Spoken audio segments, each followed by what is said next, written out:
We begin with the new deal that will finally open the long-awaited Canada-U.S. bridge. After months of delays and threats from U.S. President Donald Trump, the Gordie Howe International Bridge is set to open on July 27th. The Canadian-funded $6.4 billion bridge will connect Windsor and Detroit, and the U.S. agreed to allow the bridge to open after striking a profit-sharing deal with Canada. 50% of the toll profits will now go to a U.S. development fund for a period of 15 years. For more on all this, I'm joined now by former UN Ambassador and Premier of Ontario, Bob Rae. Bob Rae, good to see you. Thanks for coming in today. Good to see you. You had a piece in the Toronto Star today about the bridge deal. Pete Huckstra, the U.S. Ambassador, says this wasn't simply politics as usual. You say you agreed. It's about politics and money and Trump's distorted power. What do you mean by that? Well, I mean, he says, the ambassador's been saying it's this is not about politics and everything. I said, no, it's not about politics. It's about money. Which is all important for the president, and it's about him showing who's boss, which is his modus operandi. That's how he operates. He operates on the basis of trying to show that there's only one top dog, and it's him. I mean, we had a deal. It was negotiated. Canada asked, and the Americans agree that Canada be allowed to get the money back since we paid for the whole bridge. And it was all set to go. There was a ribbon cutting scheduled. There was an opening scheduled for 2 days later. And the day before the ribbon cutting, the Americans said no, and it was back to the table. And at that point, anybody would know that this is not about a normal negotiation. And I have to say, when I was living in New York until a couple of months ago, I would always find people from the business community in New York who would say, look, you need to understand how this guy does business. In our city, we know how he did business when he was in real estate. This is how he does business. But I mean, it's a variation on the theme, right? There's a deal with the Americans that Canada was living up to, and then suddenly it's not being honored by the other side. And yeah, this is the way they're doing business. But it's working for Donald Trump right now. I mean, they've got whatever they've got. We still don't know the numbers on this, which is frustrating as a journalist. The government hasn't given us the math. He got the digital services tax dropped. They've backtracked on the Netflix things. He is getting things from Canada without giving things to Canada. It seems to be working. Well, he has a lot more leverage than we do. We have some leverage, and the Prime Minister, I think, has made that clear, that it's not as if there's nothing we can do. But I think we all have to be totally realistic and pragmatic about the situation that we're in and what we can do to deal with it. And I think we're now coming to the point where we have to communicate with Canadians how tough it can be if that's what the Americans decide to do. They've kept much of our lumber out for a long period of time. There's billions that's piling up in an account that we can't get at. And there are so many examples where they're just flexing their muscles. Most prior incumbents of the presidency have understood that there's a relationship between two countries that's actually worth protecting. And when you have a relationship with somebody, you don't think that every time you do a deal, you've got to get 110% out of that deal. And that's, unfortunately, we're not dealing with that kind of a president at the present time. No, it's remarkable if you've studied like 20th century history in particular. I was thinking we sort of took for granted how restrained the United States has been sort of in the post-World War II era until now. We kind of took it for granted because you're seeing what an unleashed sort of administration can do to disrupt things by just throwing its weight around in this way. Well, I suppose if you were living in Vietnam, you didn't think they were unrestrained. No. But, I mean, there are examples in our case where we've had confrontations. We had one over Beaumark. We had a difficult time when the Americans decided to suddenly exclude us from something which we needed to be part of. And we've then seen conversation, and then we've seen resolution of those issues. And it's not that Canada has been looking for a free ride or that we think that we're entitled to something that we're not entitled to. It's that there's a mutual benefit to having a relationship that isn't only based on short-term advantage. Most people that I know in business have always told me that when you negotiate with somebody, it's not a bad idea to leave something on the table. Because if you're interested in a relationship, you're interested in coming back and saying, remember that deal we had? Well, now let's get back at it again. Let's see how we can improve this. But as the Prime Minister has said, nostalgia is not a strategy. Those were days when that was possible. And it's very clear, and that's why I wrote this article about the bridge. When you look at the whole saga of the bridge story, it is incredible the extent to which common sense has not been allowed to prevail for a very, very long time. And I think now we're all entitled to see the actual details of the deal. But when somebody says, don't worry, we got a good deal, I would have to say, well, okay, tell me, I'm sure that's true. Compared to what, though? Because the deal we had before was also very good.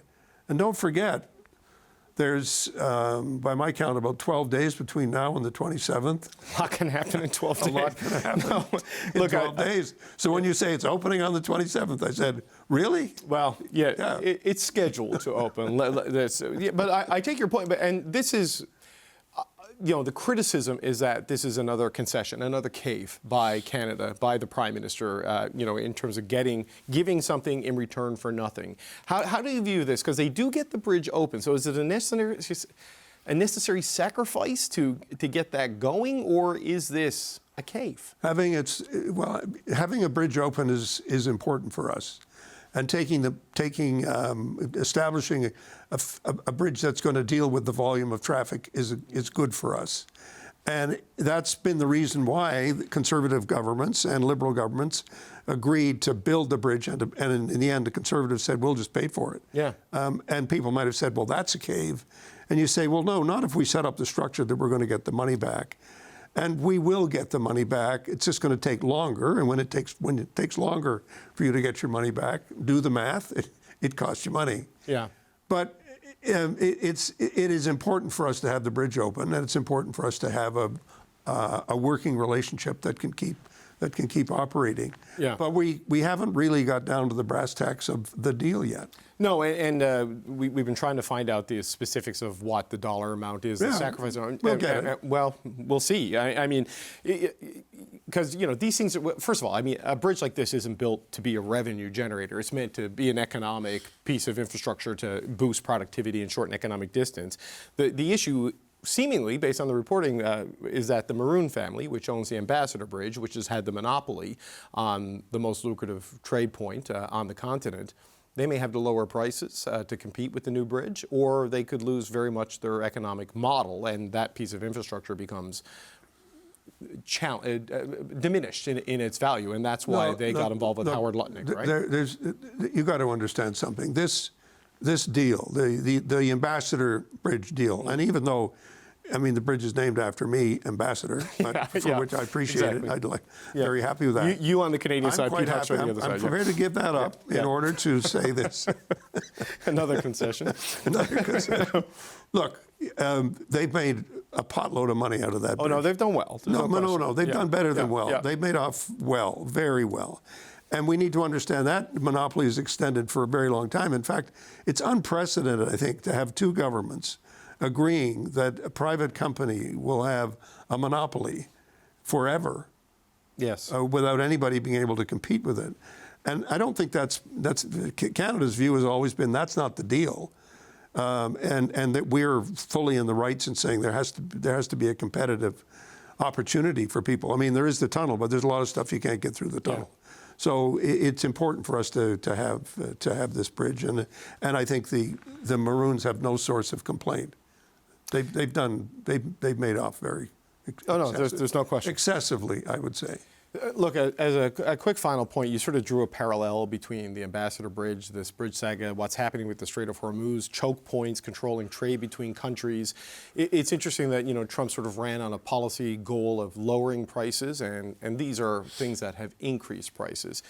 When we look at what is happening in the Middle East, I mean, do you see an off-ramp there? Because everything seems to just fall apart rather quickly, and Iran has learned it has a leverage play here now, that they've withstood the best the U.S. can give them, and they still have some control over the strait, and it just seems like this is the new normal, at least for the foreseeable future. Well, the president he sort of talked a bit this week about how he was going to establish a toll structure in the Middle East, which makes no sense because it destroys his argument that everybody's been making. He did back off that today. Yes, he did. Well, voila, let it be said.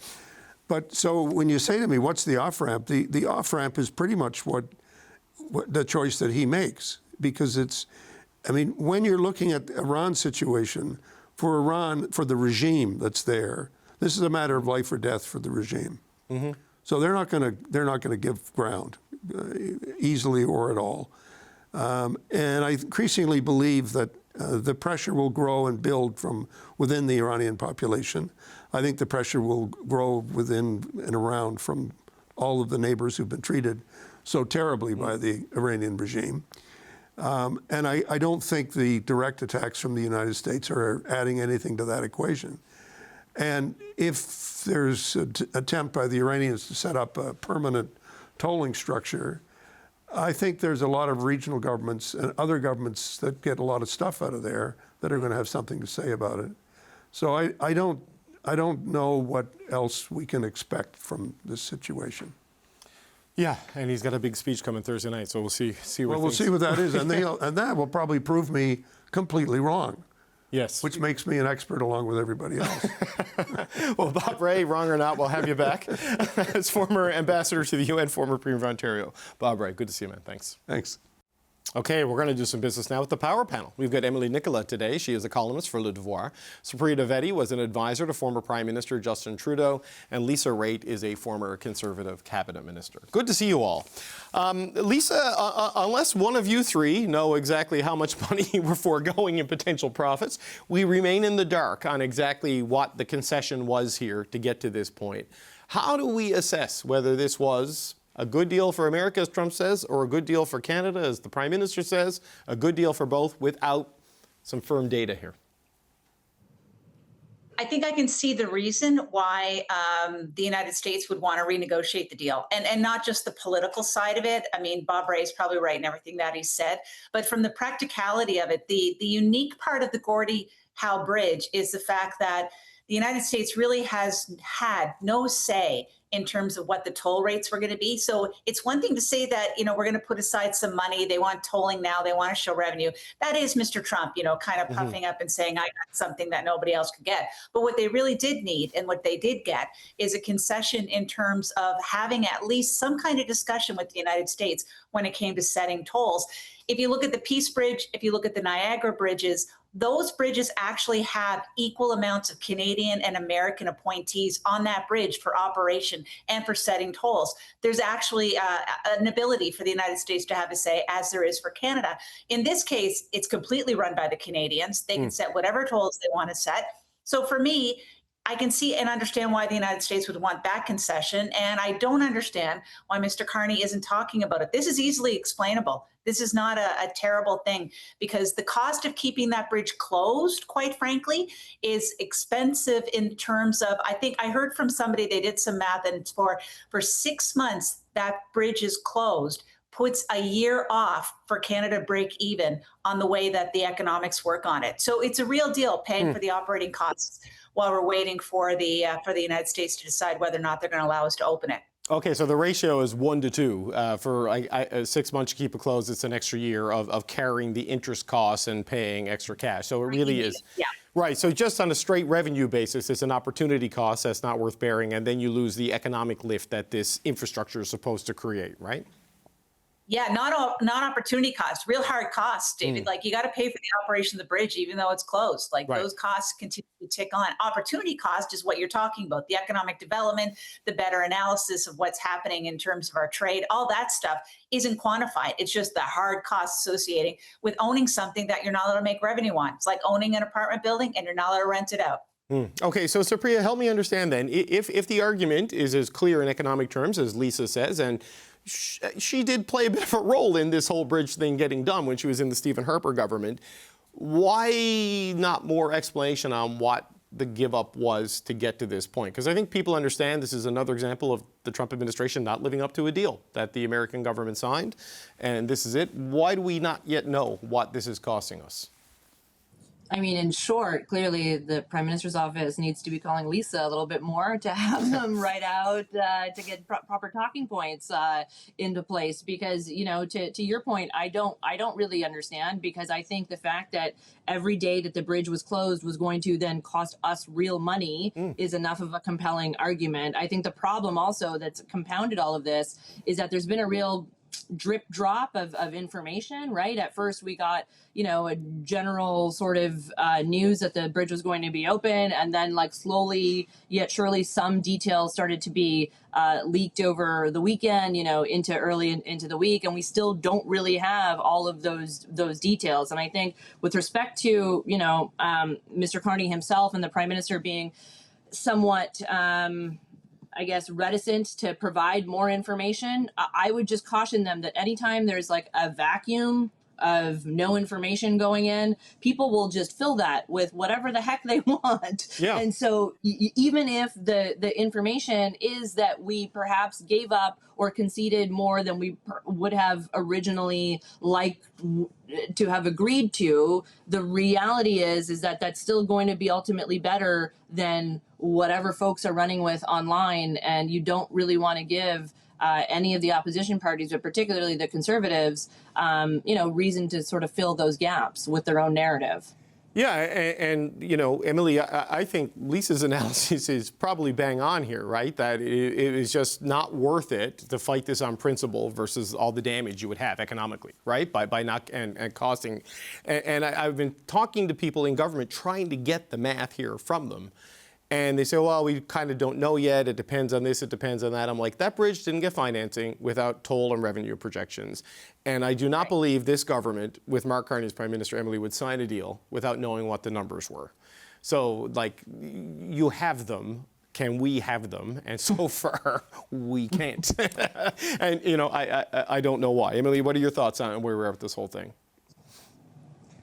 Well, I agree with Lisa's analysis, but I don't think that contradicts what the critiques are saying, in the sense that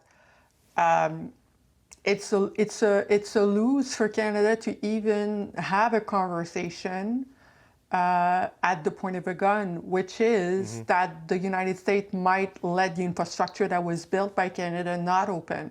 That's the new factor there. That's why we are in this dilemma, is because Donald Trump is behaving as somebody who only sees win-lose scenario.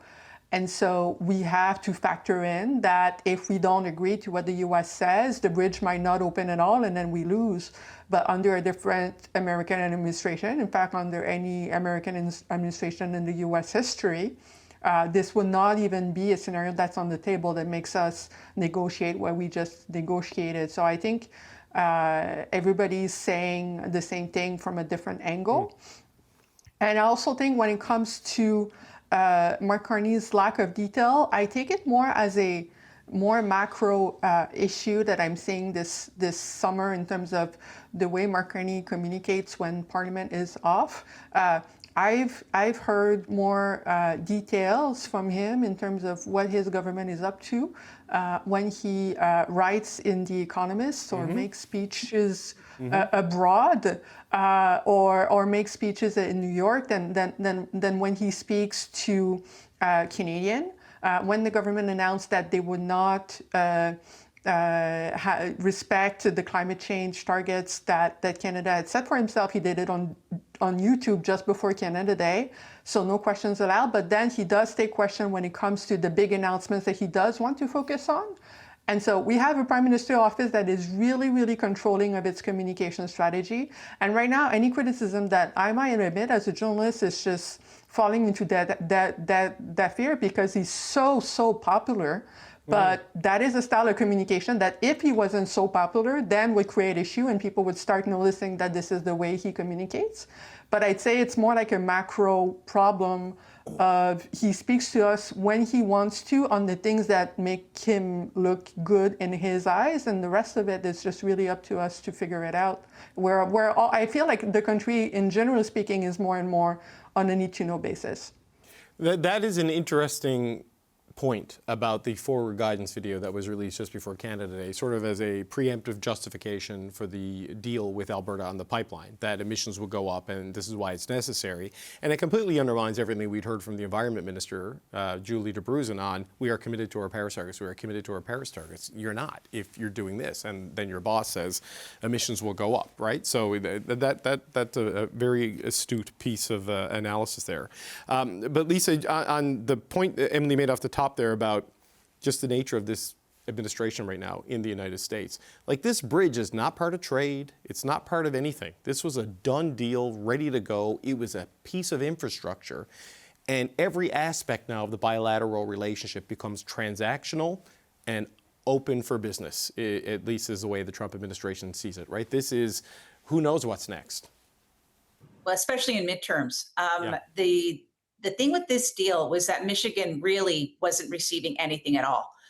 They have 2 seats on something called the International Authority that oversees the Gordie Howe Bridge, but they have no say in making tolls. They have no say in the operations of it, and they get no compensation whatsoever. So where Michigan has some pretty tightly contested races, and some would say that the candidates who are more Republican could be in a little bit of trouble.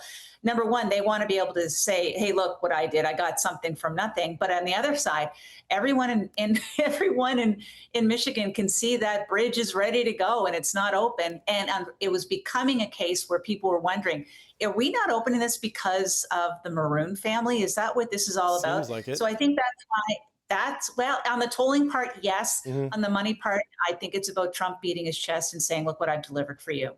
Yeah, it could be, but the Maroon family may very well be forced to lower their tolls on the Ambassador Bridge now to compete with this, and they have, yes, they have.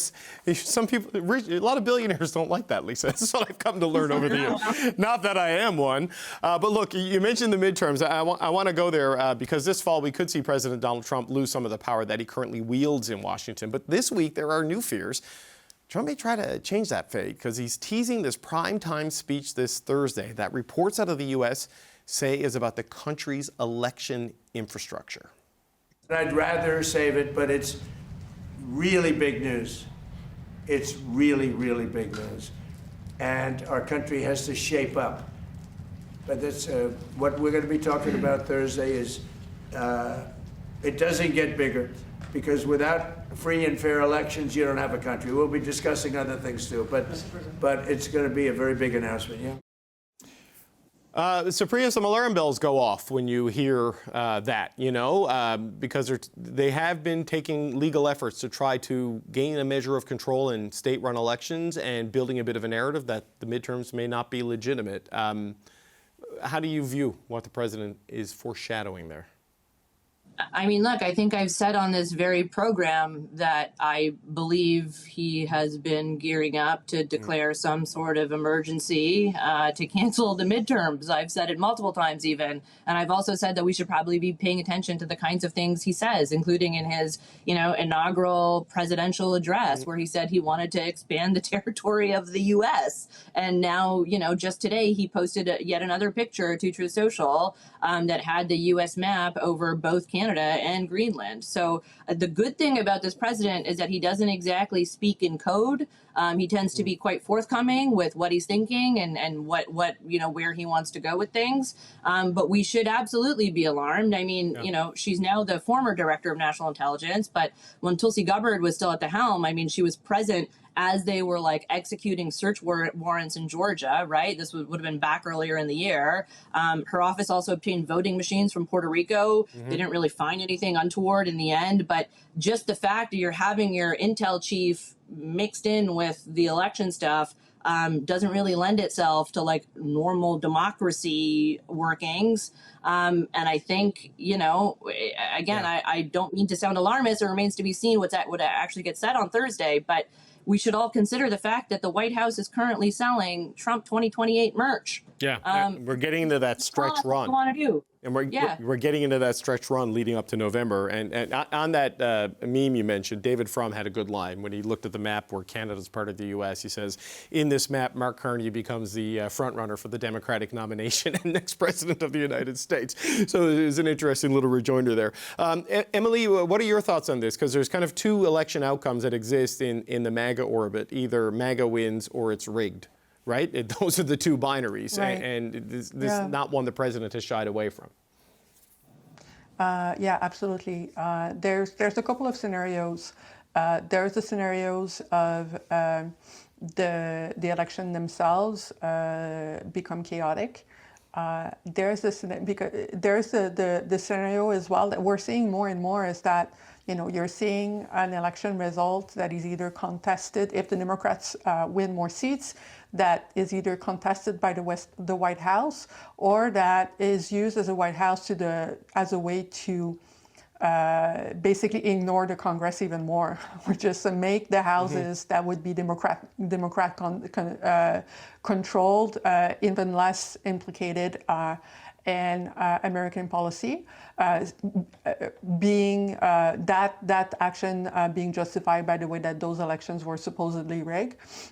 There's also, we need to understand that as well with the Supreme Court essentially scrapping many of the wins that had been done during the civil rights movement. Now the map of Louisiana is being redrawn, but there might be between now and the next presidential election even more seats, especially in the Old South, where maps are being gerrymandered in a way that advantages the white and the Republican vote. And so there is also a way for, it might be that the elections are rigged that they don't acknowledge the actual vote, but it might also be that the new norms, the new normal is also doesn't produce a result that is democratic as well, going back to what it was like in the U.S. before the 60s. So all those scenarios are on the table right now. And so the result is we need to be worried. And anybody that's not worried is somebody who's having their head in the sand. Well, Lisa, it's interesting because, why are we talking about it on a Canadian political show? Because so many Canadians are looking ahead to the midterms as hoping it can help solve a lot of the problems this country is having with the United States, and who knows where these midterms are going to go based on just some of the reporting and the rumors you're hearing coming out of Washington, D.C. Well, they shouldn't, because I think it's foolish to actually say everything's going to be okay after the midterms, because I cannot imagine a Democratic House of Representatives putting at the top of their agenda fixing what's happened between Canada and the United States. I don't see it. I don't see that making it to the top of the Ways and Means agenda, quite frankly. So we'd have to see where they're going to spend their political capital, and it may be on something completely different. So I haven't had a lot of hope in that for a period of time. I will say this, I think his speech on Thursday is more than just about whether or not an election was stolen and voting and stuff. I think he's going to talk about the big picture of whether or not there's foreign interference in elections. I think that's something that we have to pay attention to as well here in Canada. There's no question about it. The problem with Trump is that amongst all of the nonsense that he talks about, sometimes there is a valid kernel of truth in there, and that's what other folks will cling to. And in terms of saying, yeah, so he's right. I ignore the rest of the stuff that he's saying, but he is right about this. And that's probably why he still commands some popularity in the United States, enough so that we're talking about him being able to get away with having merch for 2028. Yes, which I don't know if he's selling seriously or ironically. Supriya, I got 20 seconds. I'll give you a quick last word. I mean, look, I think Lisa's quite right. I don't think the Democrats are going to expend all their political capital on trying to fix the relationship with us. And I think as much as we like to cling to the fact that things might get better once the midterms go around or once there's another president in place, I think Canadians need to wise up to the reality that things are different now and we got to operate a little bit differently, unfortunately. Yeah.